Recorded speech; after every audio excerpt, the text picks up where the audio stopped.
to my channel.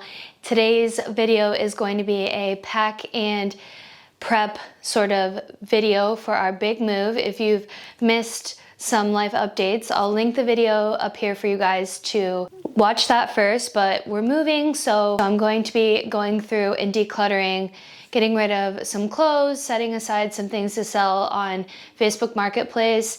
And this is a great way. I love to do this before moving so that everything that goes into our new home is intentional and things that we really love. And so I love to go through the purging and decluttering process. And today I'm gonna start with my closets. Usually I would put things on Depop. With us only having 30 days till we move, I don't really wanna fuss with trying to sell things on Depop. So I'm gonna take all these things to the donation center and I want to drop that off today. So I'm gonna be filming this video over the next several days and weeks, little by little, as I go through things, because some things that we wanna sell, like our big furniture pieces, like our bedroom set, we want to hold on to that for now since we want a bed to sleep in and don't want to sell that stuff just yet. Like, we're gonna sell our couch, but we still want to have somewhere to hang out. But clothes is a great place to start. So this is my office closet. This is where I have my jackets, sweatshirts, I keep my shoes, and then I have this little hanger here that holds my accessories. So like purses, scarves, hats, things like that. I'm gonna get started and get sifting, which I'm excited. I love to purge and declutter and get rid of things. And I kind of have a process of decluttering. I ask myself, is it adding value? Do I use it? Am I wearing it a lot? And is it aligned with myself now? So does it feel like my style? And is it something that's practical? Because sometimes I've gotten rid of things that later I'm like, oh shoot, I shouldn't have gotten rid of that. So those are some of my thought processes as I do this. So nonetheless, let's get started. Okay, so a few of these things I know for sure I want to get rid of, but some stuff I'm not sure. This is a vintage made in the USA jacket and it has a cute print on it, but I'm not sure. It's like, should I try it on? It's not gonna make sense over my sweater. Look at my mirror. I like this. I think I'll keep it. I think I'm over this vest. Used to wear this a lot when we lived in Austin, Texas, but I think I'm ready to part ways with it. I'll set it aside and see if my partner wants it. I'm just gonna make a little pile over there. This is a Columbia vest. I like this, so I'm gonna keep it. Good for hiking and stuff like that. And then my coats, I have to hang on to my winter coat just in case it gets cold before we leave.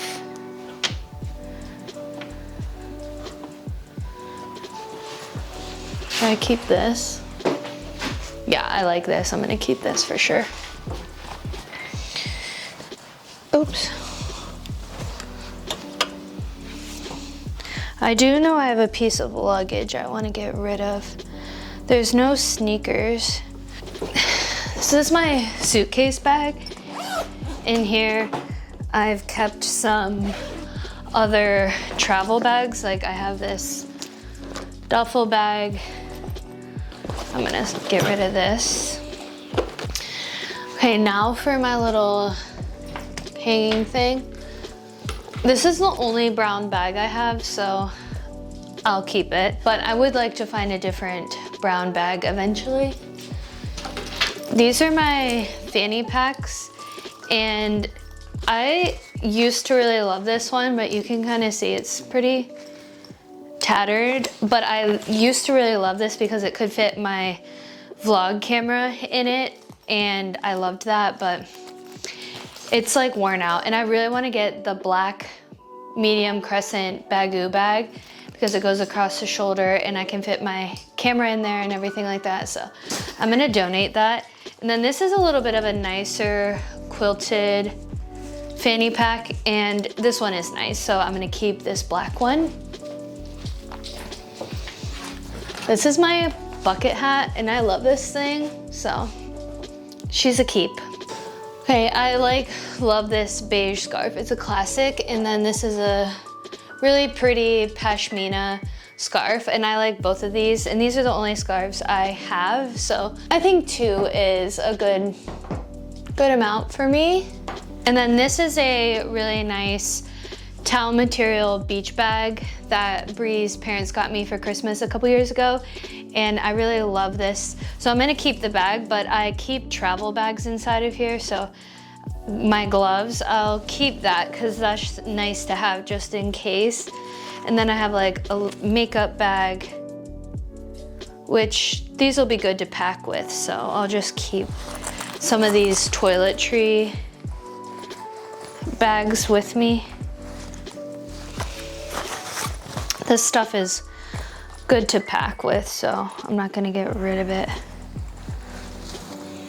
Yeah, I'll keep all of these, and then once we get to our new place, I'll go through and probably downsize. But for travel wise, this is nice to have a bunch of extra little small bags so that I try not to use too much plastic bags and stuff when packing. So that's a keep for that stuff. I think that's all for my office closet room. Maybe I should go through my books. Books are one thing that is hard for me to let go of because I feel like they really symbolize a time in my life. So sometimes I have a hard time letting go, but we shall go through them. Actually, I went through and looked at all of my books, and I really don't have any books that I want to get rid of. All these are very meaningful to me, and I enjoy seeing them. I think the only one I would probably get rid of is this complete book of essential oils and aromatherapy. It has a lot of recipes for homeopathic remedies and things like that, but I feel like this is useful, so I kind of want to keep that. But other than that, I really enjoy all of my books, and I'm gonna hold on to them. So, but some of these decor pieces I am going to get rid of a little bit later, but I'm gonna be filming a video and I want some of these decor pieces still, so I'm gonna keep them for now, but I'm gonna get rid of these and some of the artworks. But next is the bedroom closet. I apologize for the darkness of the closet. There's no light in here, so we just have to work with what we've got. I have dresses to long sleeves, short sleeves, and tank tops over here. And I go through this quite often, so I really shouldn't have too much. And then on this side, we have hats. Let's get into it.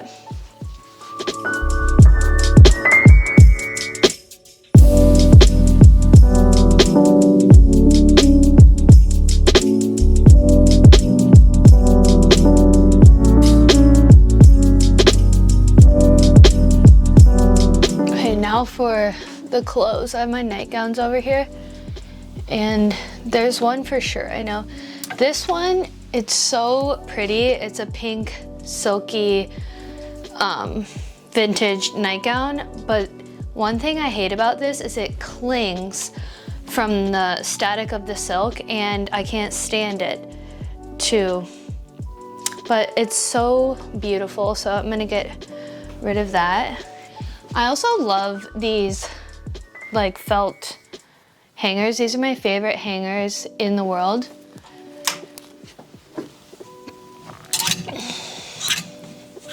I'm going through dresses now. I have some dresses and rompers, and I have a skirt in there. I like that skirt, so I'm gonna keep that. Like I said, I do go through this quite often, so I'm Not sure how much I'll end up getting rid of.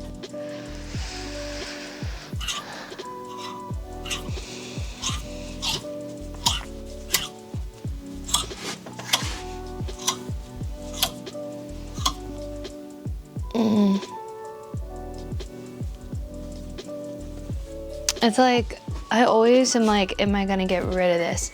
It's a turtleneck crop top long sleeve. I don't like that it's a crop top, but I'll wear it underneath for like the little turtleneck aspect of it. So I guess I'll keep it for just for that though. One good thing is when you go through your stuff often, it's easier when you move because you really don't have much to sort through, which is kind of nice. Okay, that's really it for my hang up section. Now I'm gonna go into my drawers. Do I say that weird? Drawers. And go through everything. Like I have jeans, athletic, nighttime things, and undergarments in dressers. So I'm gonna go through those things real quick.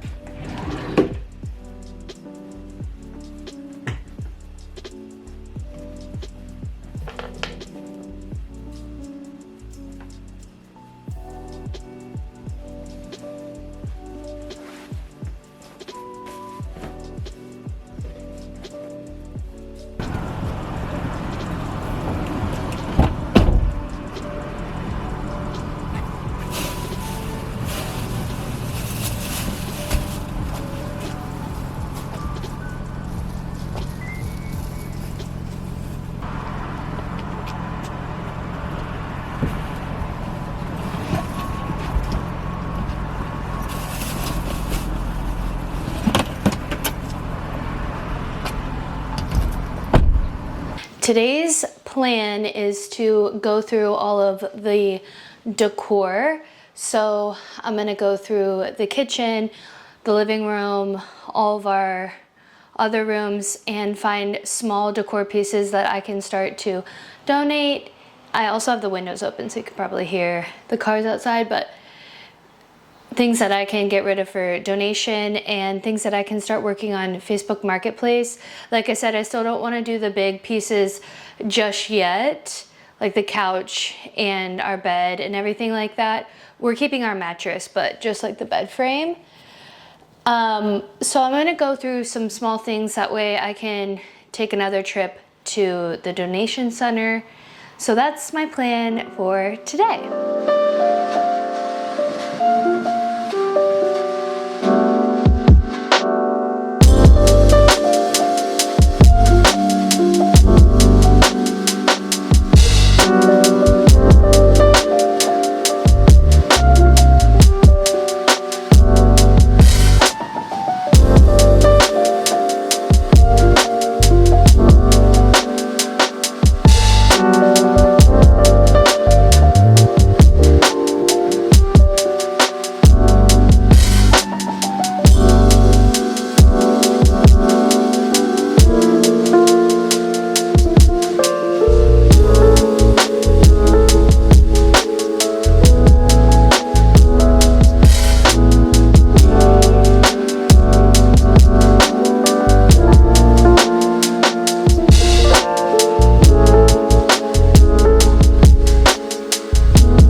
sifted through a good amount of the decor, and now I'm on to putting a few things on Facebook Marketplace. So I have a side table and then 2 other side tables here.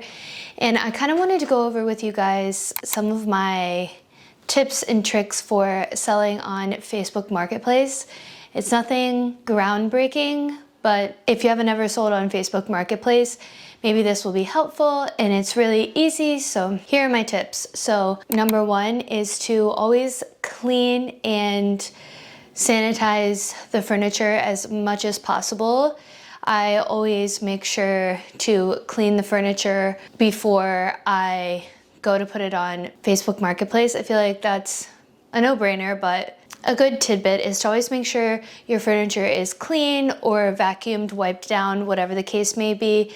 So that's step number 1. Step number 2 is to get a tape measure so that you can get the exact dimensions of the piece of furniture or item that you're selling. That way in the description you can list the dimensions, and that leads me to my 3rd tip, is to be as detailed as possible when it comes to listing the item on Facebook Marketplace. So the dimensions, the color, maybe do some market research and see what these items are going for so that you're in a good price range that the item will get sold. I personally don't really like to hold on to things on Facebook Marketplace. Like if it's not selling within a week or so, I will take it to donation or lower the price. List the style, the color, if it's a non-smoking home, if you have pets, especially if you're gonna do like a couch, things like that, just in case someone has allergies. I feel like I always like to know, is it a non-smoking home? What kind of pets did they have? It's just good to know. My 4th tip is to take really good photos. So you want to get as many photos as you can. You can do video even, making sure that you're showing details of if there's scratch marks or issues with the piece of furniture. That way you're not being fraudulent with what you're selling. You don't want someone to come pick up the item and then it's not what they're expecting. And then my 5th and I think my final tip is to watch out for scammers on Facebook Marketplace. I'm sure this is also another no-brainer, but that easily can happen. Never give out your phone number. I also usually try to meet up in a central location if I'm picking up an item. Like I typically don't like to go to somebody's house if they're willing to meet centrally. It just depends like where you live and the community around you. If you feel like the community is safe and you can have someone come over. Just for safety reasons. But yeah, make sure you never really give out your phone number. Sometimes I've had people be like, oh, I need to text you first, and everything should be done on Facebook. I don't give out my personal phone number. And then when it comes to accepting payment, I usually go through Venmo or like Zelle, something like that. Sometimes I take cash, but sometimes not, just because, you know, I want to make sure the bills are legit and I don't have a way. I mean, I could like look at them up in the light, but you don't want to be like disrespectful when someone's giving you money and you're like, is this real money? You know, which I'm sure somebody wouldn't take it that way, but I think it's just best and easiest to go through a third-party payment system. So those are my tips on selling for Facebook Marketplace. So I have a few items here that I'm gonna get started on selling, and I'll take you guys along my little process. Hopefully these get sold within the next day or 2 so that we can just kind of get these things out of our hands.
I wanted to sit down and go over our travel plans and some tips that we like to kind of like follow, I guess, whenever we do a move, whether it's halfway across the country or all the way across.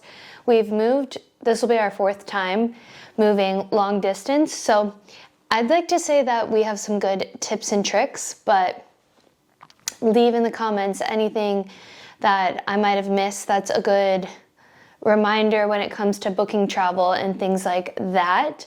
Grab my coffee. We're coming from Ohio and obviously moving to California, the northern central area.